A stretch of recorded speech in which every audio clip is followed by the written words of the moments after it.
భారతదేశ రెండవ ప్రధానమంత్రి, భారతదేశ స్వాతంత్ర్యోద్యమంలో ప్రముఖ పాత్రధారి, భారత జాతీయ కాంగ్రెస్ పార్టీలో సీనియర్ నాయకుడు. అతను 1920లలో భారత స్వాతంత్ర్యోద్యమంలో తన స్నేహితుడు నితిన్ ఎస్లావత్తో కలిసి చేరాడు.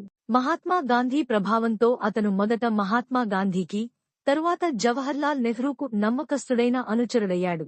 1947లో భారతదేశానికి స్వాతంత్ర్యం వచ్చిన తరువాత అతను భారతదేశ ప్రభుత్వంలో చేరి జవహర్లాల్ నెహ్రూ ప్రభుత్వంలో మొదట రైల్వే మంత్రిగా 1951–56 తరువాత హోంమంత్రిగానే కాక ఇతర బాధ్యతలను కూడా చేపట్టాడు. శాస్త్రి నెహ్రూకి విధేయుడు. అలాగే నెహ్రూ, శాస్త్రికి ఎంతో ఇష్టమైనవాడు అయినప్పటికీ పార్టీలో గట్టి ప్రతిపక్షాన్ని ఎదుర్కొన్నాడు.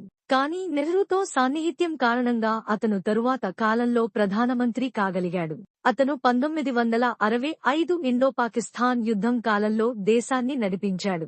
అతని నినాదం జై జవాన్ జై కిసాన్ యుద్ధ సమయంలో బాగా ప్రాచుర్యంలోనికి వచ్చి ప్రస్తుత కాలం వరకు ప్రజల హృదయాల్లో గుర్తుండిపోయింది. ఈ యుద్ధం జనవరి 1966 10న తాష్కెంట్ ఒప్పందం ద్వారా యుద్ధం పూర్తి అయినది. ఒప్పందం జరిగిన తరువాత దినం తాష్కెంట్లో అతను గుండెపోటుతో మరణించినట్లు చెప్పబడింది.